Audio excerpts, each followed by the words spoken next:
Bismillahirrahmanirrahim. Wabarakatuh.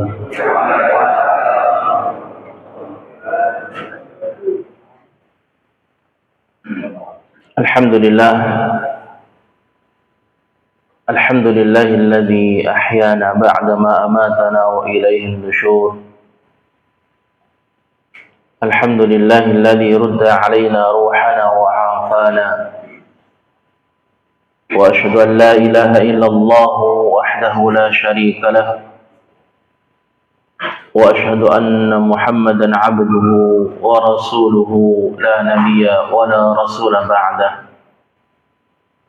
Allahumma fasalli wa sallim wa karrim wa barik ala hadha an-nabiyil karim nabiyyina wa syafi'ina wa habibina Muhammadin sallallahu alaihi wasallam wa ala alihi wa ashabihi wa man tabi'ahum bi ihsanin ila yaumiddin.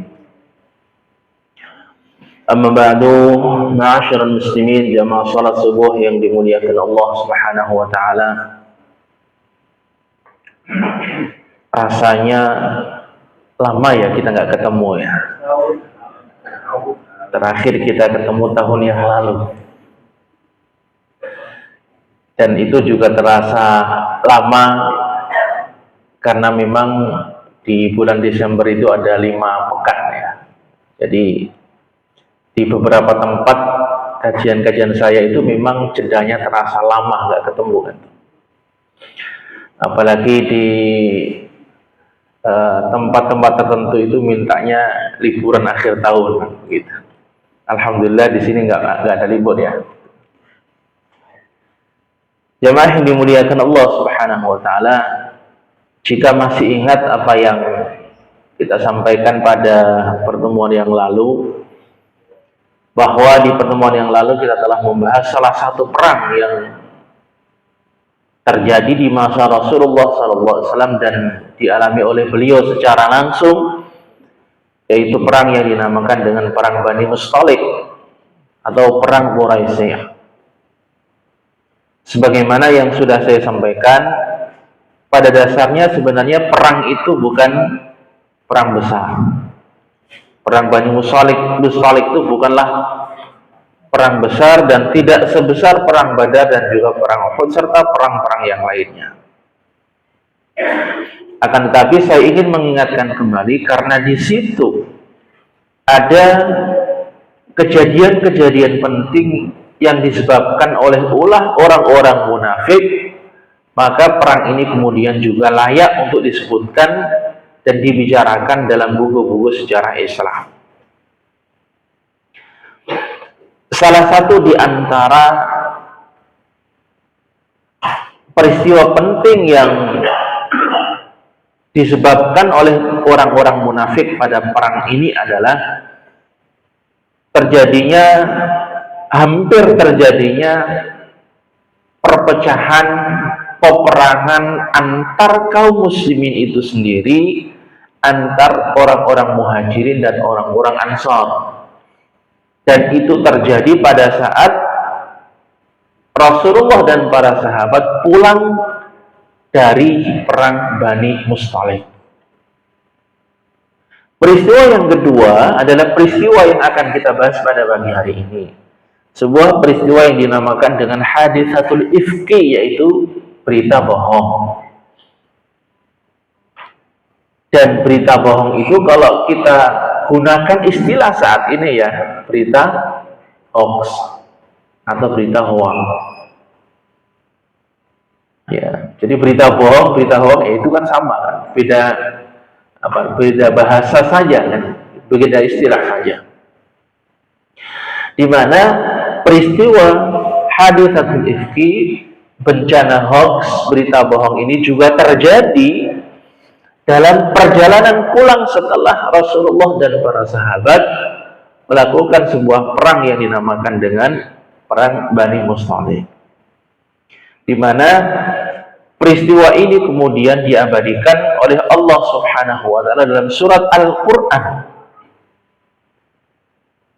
A'udzu billahi minasyaitonir rajim.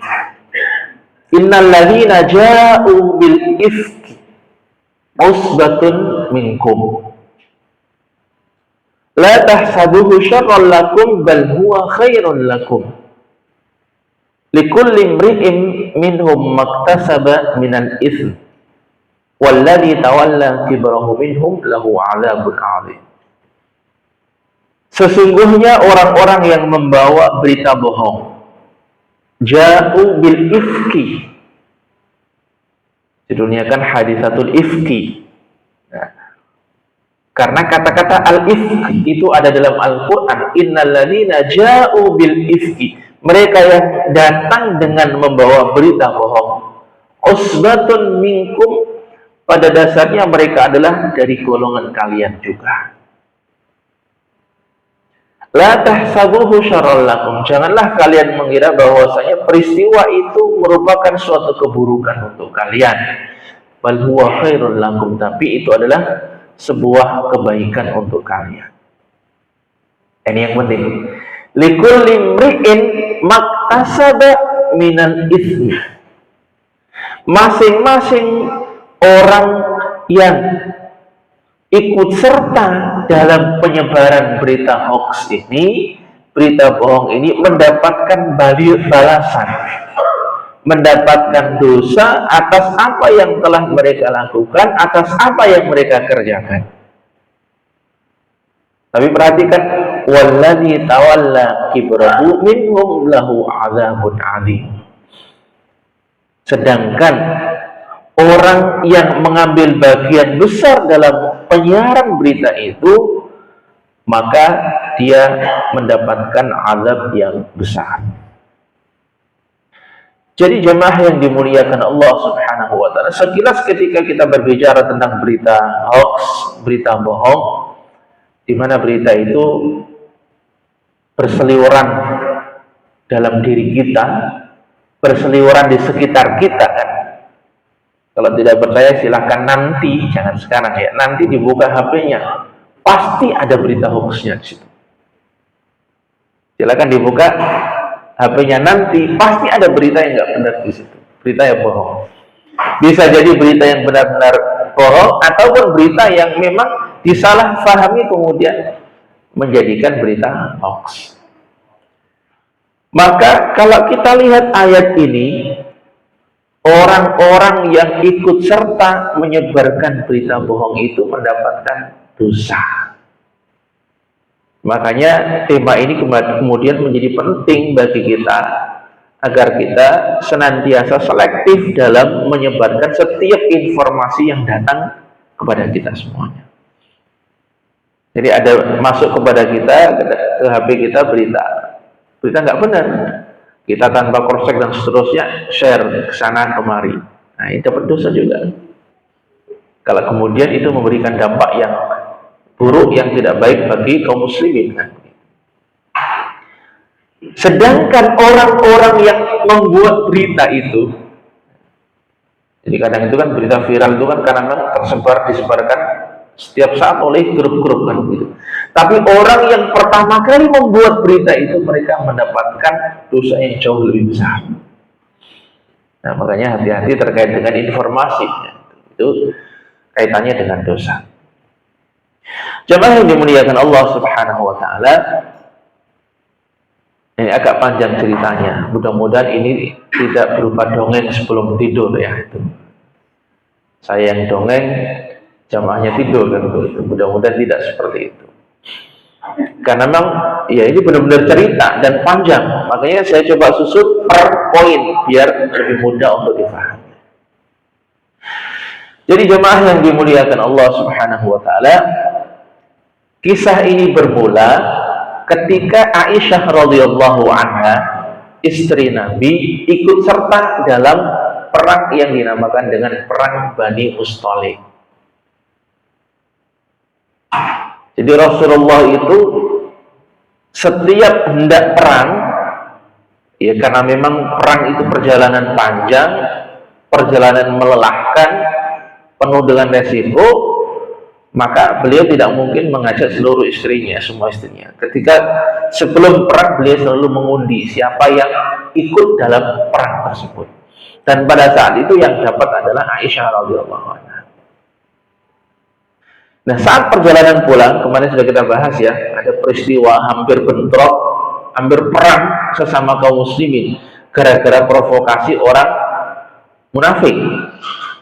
Ya kan? Nah, masih dalam perjalanan pulang ini ada peristiwa hadisatul ifki, ini berita hoax ini. Jadi saat perjalanan pulang, rombongan istirahat di suatu tempat. Jadi setelah hampir terjadi perang sesama kaum muslimin itu, Rasulullah kan memacu perjalanan. Sehari semalam tidak istirahat agar mereka lupa, ya kan? Tapi ketika kemudian rombongan ini istirahat di suatu tempat pada malam hari, Aisyah radhiyallahu anha kemudian keluar untuk buang hajat. Ketika kembali keluar buang hajat kan, nah, setelah selesai buang hajat kembali, ternyata beliau baru sadar bahwa kalung yang dipinjam dari saudaranya itu terjatuh. Maka Aisyah ini kemudian balik lagi ke tempat buang hajat untuk mencari kalung tersebut. Dan akhirnya ketemu kalungnya.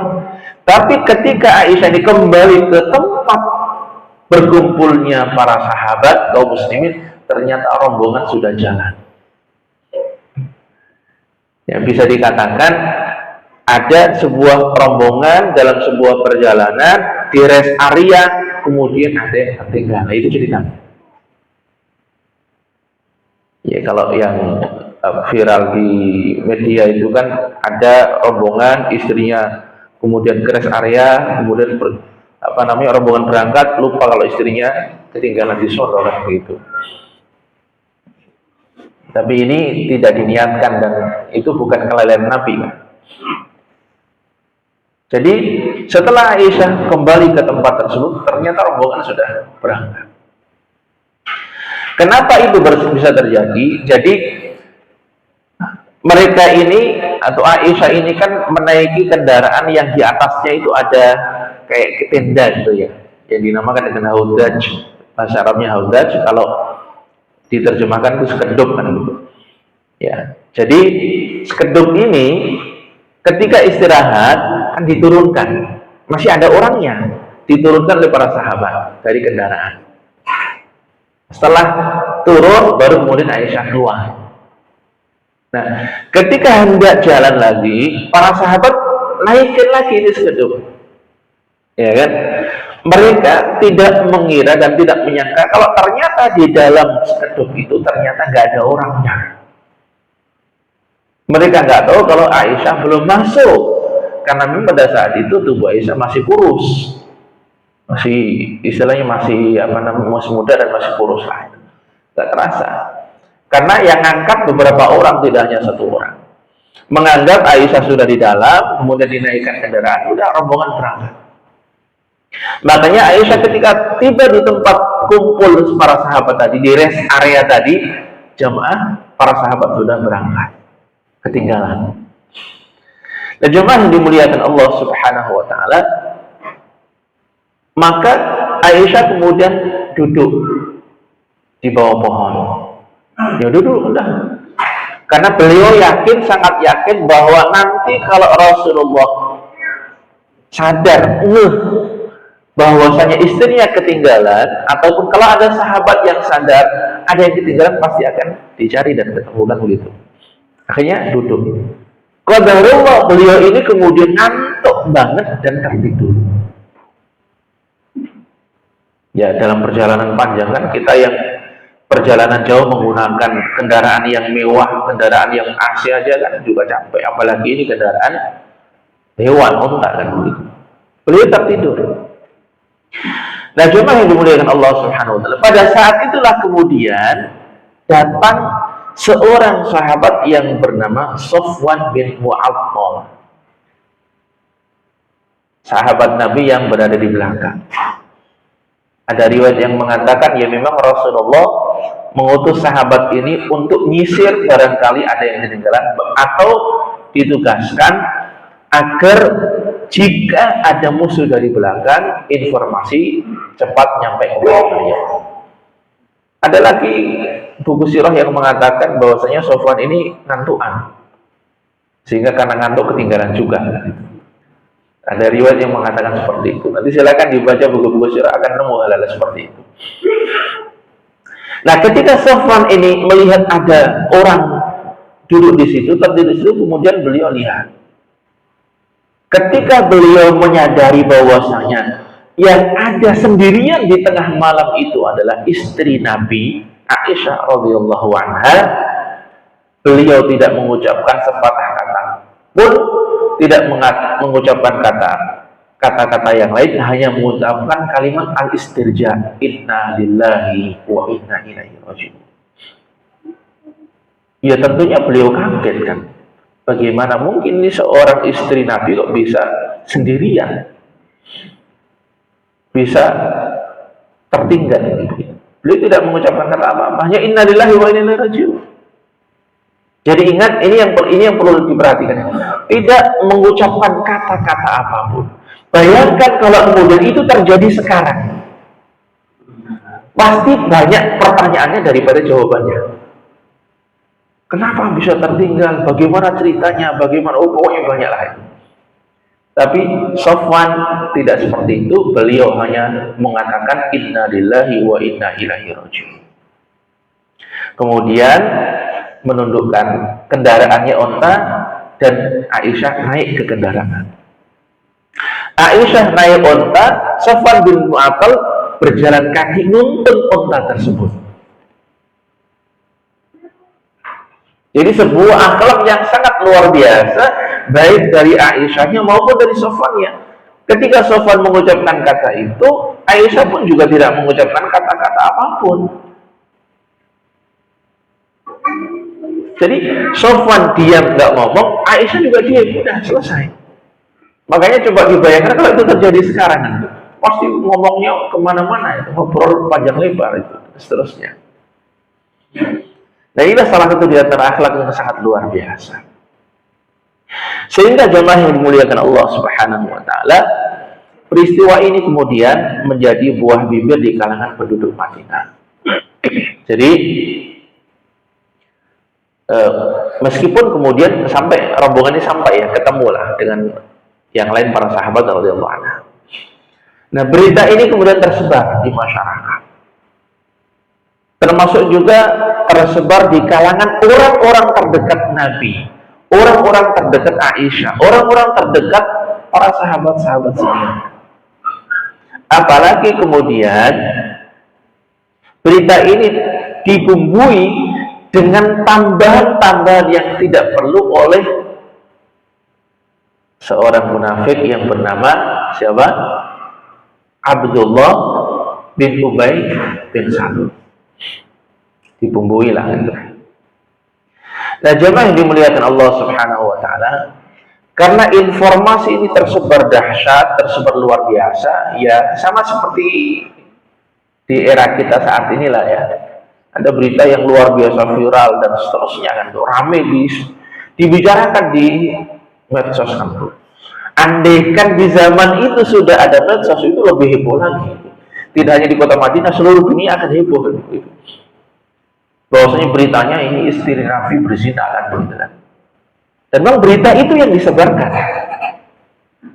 Kenapa? Karena ya secara kasat mata jelas ada Aisyah, ada Sofwan jalan bareng gitu loh. Padahal itu kan sesuatu hal yang tidak terbiasa di zaman itu kan. Dan jemaah yang dimuliakan Allah Subhanahu wa taala, disinilah Rasulullah kemudian membuat sebuah sikap beliau diam. Kenapa? Ya karena beliau tidak mengetahui apa kejadian yang sebenarnya. Beliau tidak mempercayai berita yang tersebar, beliau juga tidak bisa menyangkalnya. Kalau beliau percaya, nggak ada buktinya. Beliau nggak percaya, nggak ada buktinya juga. Gitu. Maka beliau diam.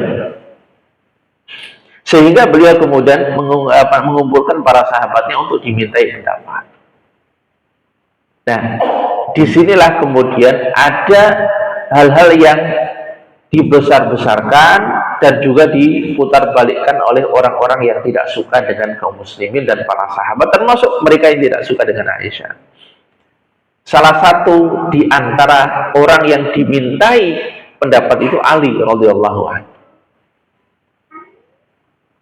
Maka spontan Ali ini kemudian mengatakan, ya Rasulullah, masih banyak wanita yang lain.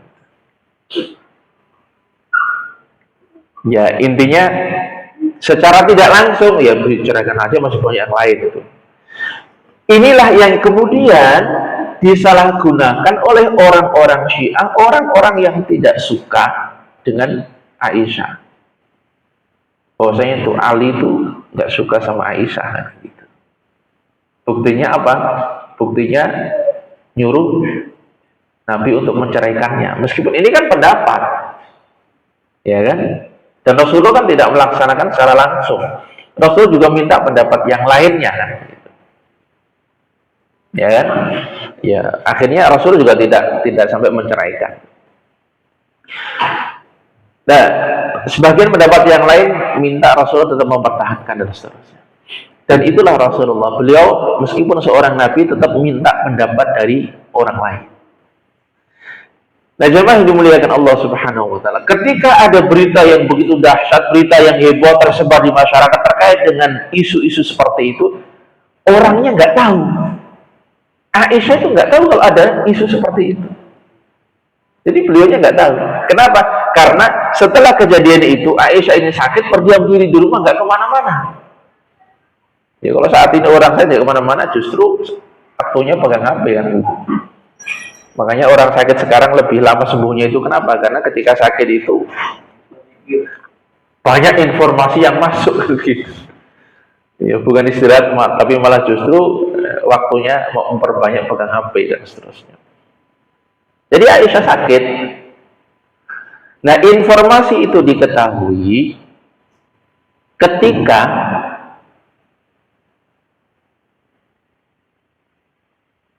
Aisyah ingin buang hajat.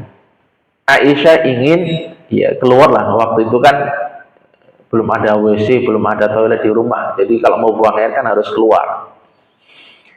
Nah, jemaah yang dimuliakan Allah Subhanahu wa taala. Ketika Aisyah ini ingin buang hajat, beliau ditemani oleh seorang sahabiah yang bernama Ummu Mistah. Ummu Mistah ini ya tentunya ibunya Mistah. Mistah bin Utsatsa itu salah satu sahabat, ya, termasuk kerabat dekat Abu Bakar, dan Mistah bin Utsatsa ini termasuk orang yang istilahnya kehidupannya itu dibiayai oleh Abu Bakar, ayahnya Aisyah ini.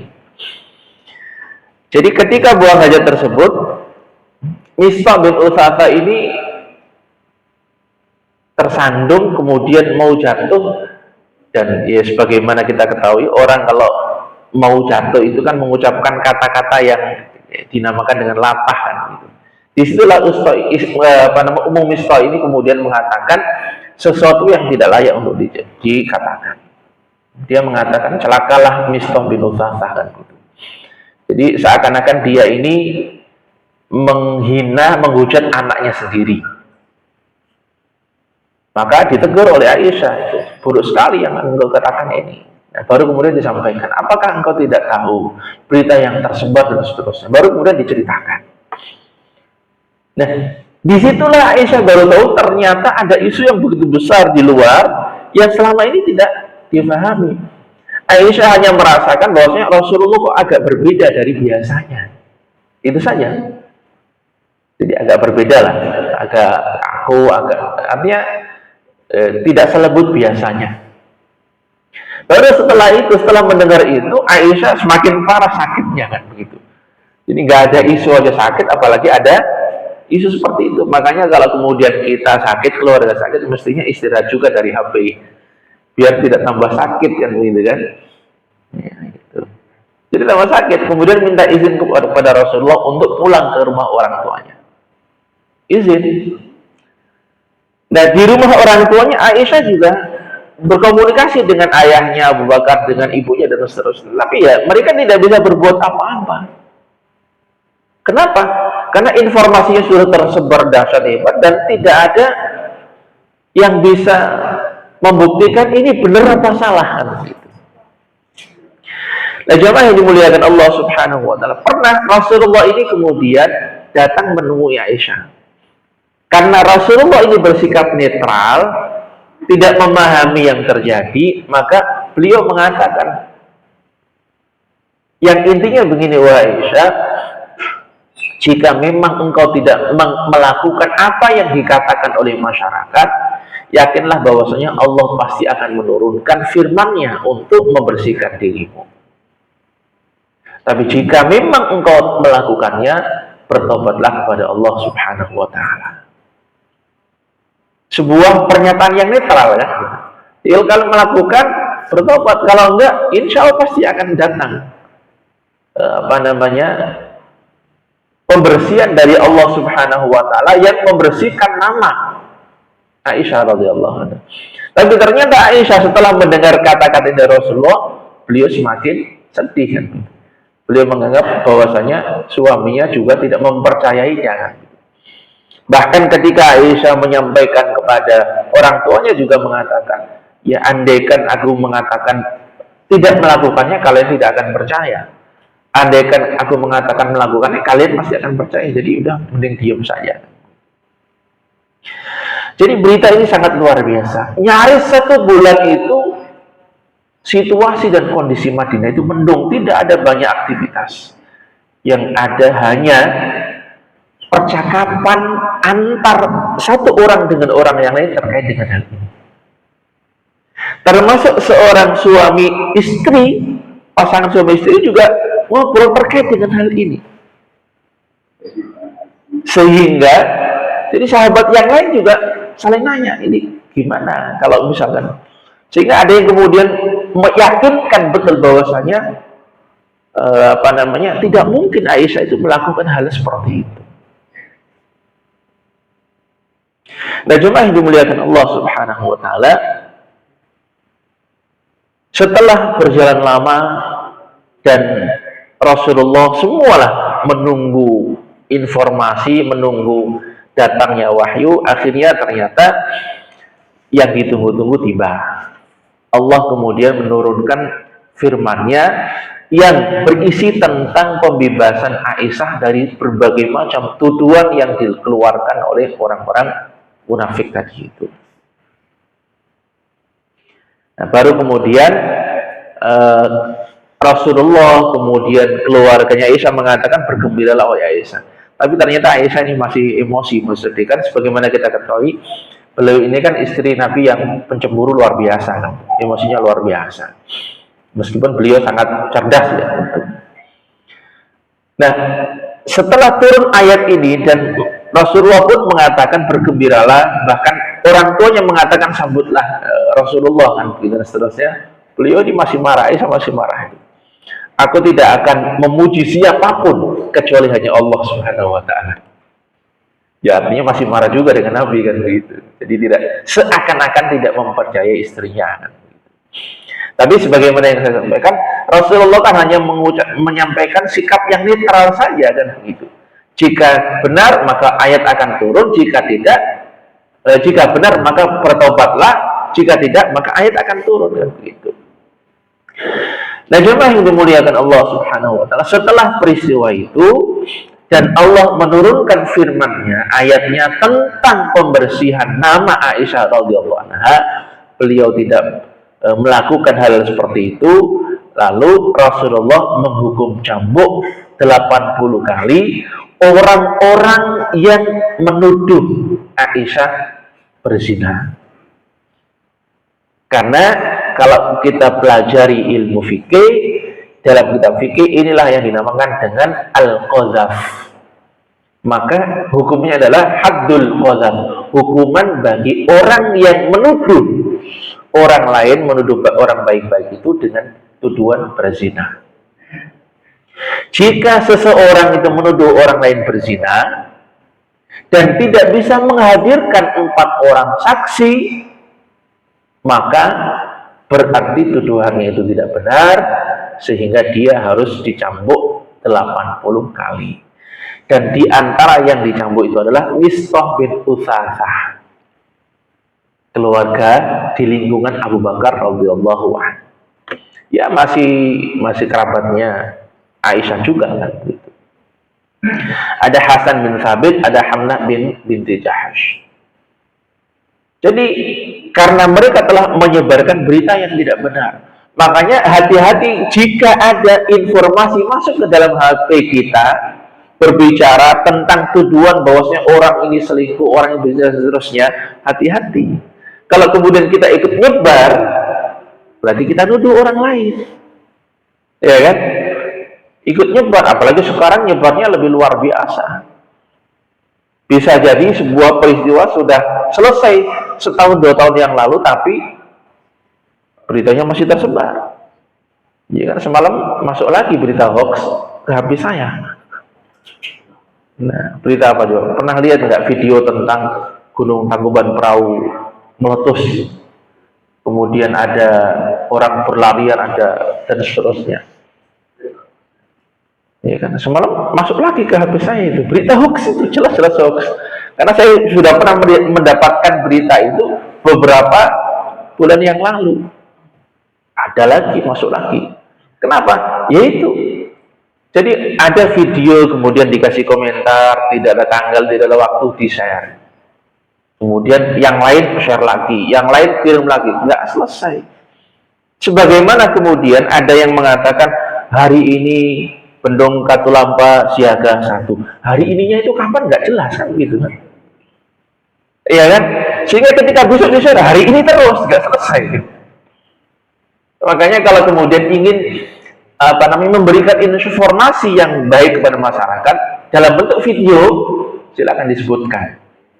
Hari ini tanggal sekian, bulan sekian, tahun sekian, ada kecelakaan di sini. Ya kalau hari ini yang tahu kan hanya yang menyebarkan berita itu, yang menerima kan nggak tahu hari ininya kapan. Termasuk berita hoax terkait dengan informasi-informasi Palestina kan begitu.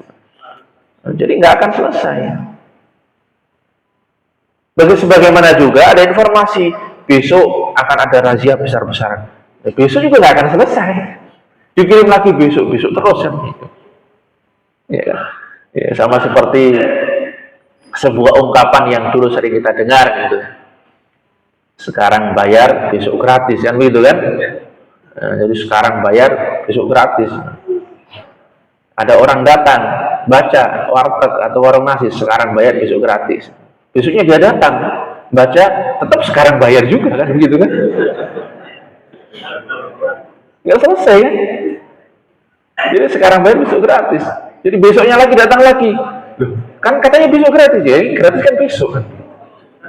Nggak selesai kan. Jadi itu bahayanya hoax itu.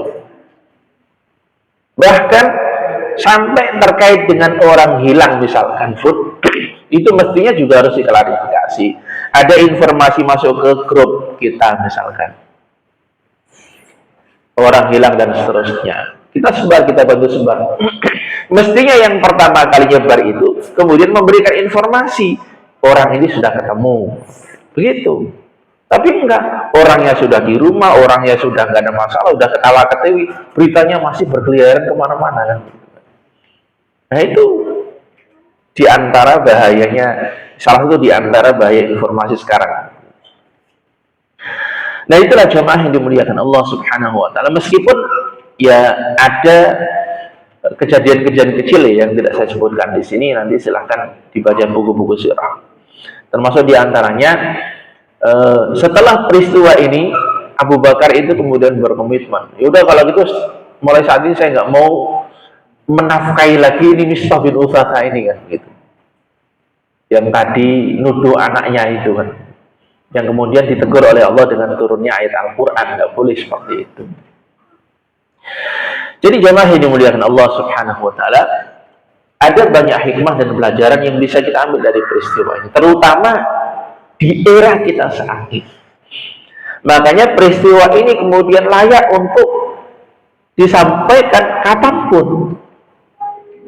termasuk peristiwa ini, materi ini nyambung dengan apa yang terjadi pada kita saat ini.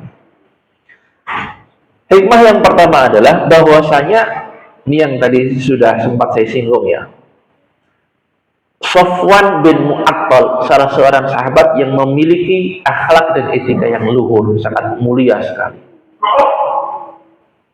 Dan ini menunjukkan kecerdasan Safwan serta etika yang sangat bagus. Itulah yang disampaikan oleh Ibnu Hajar. Beliau tidak mengucapkan, mengeluarkan sepatah kata pun kecuali hanya inna lillahi wa inna ilaihi raji'un. Sehingga mungkin ini juga bisa menjadi pelajaran bagi kita jika memang hal ini terjadi atau ada peristiwa yang mirip dengan kita. Jangan banyak bertanya, ngomong terkait dengan hal ini. Apalagi itu kemudian mengandung fitnah. Ya. Safwan dan Aisyah tidak ngobrol, tidak ngomong sama sekali. Itu pun sudah ada fitnah sangat luar biasa. Bagaimana kalau kemudian mereka ini saling ngobrol di perjalanan, kan begitu kan?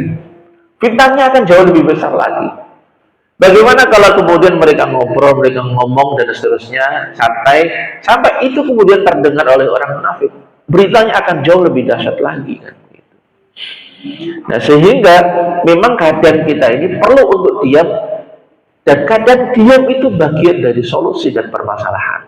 Sebagaimana itu juga ialah yang dilakukan oleh Rasulullah SAW ketika menyikapi peristiwa ini. Beliau banyak diam, tidak banyak berkomentar.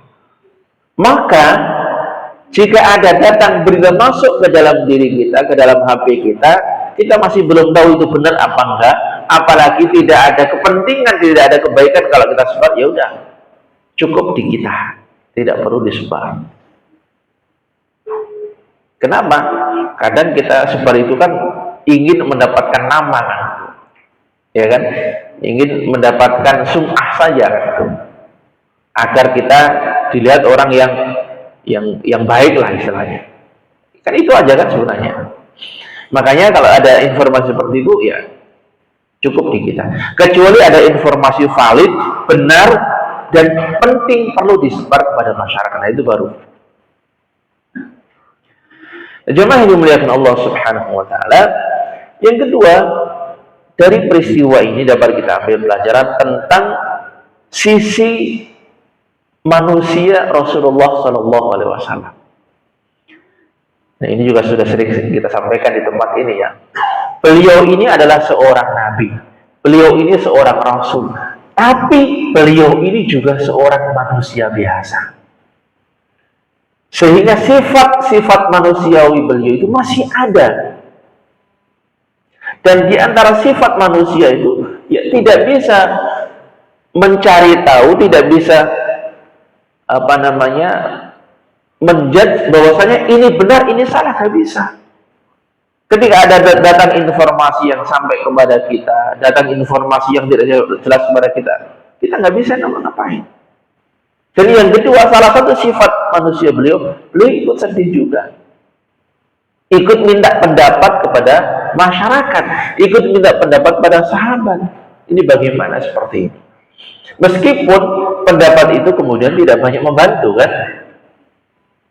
Jadi ide-ide, pendapat-pendapat dari para sahabat tidak banyak membantu. Tapi paling tidak kita butuh pendapat dari orang lain.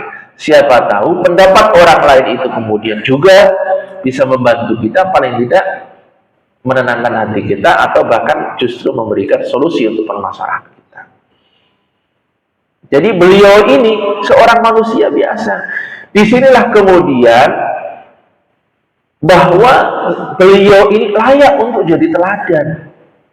Tidak seperti apa yang dikatakan oleh orang-orang Yahudi, di mana mereka mengatakan Nabi kok makan, Nabi kok minum. Maksudnya yang mereka inginkan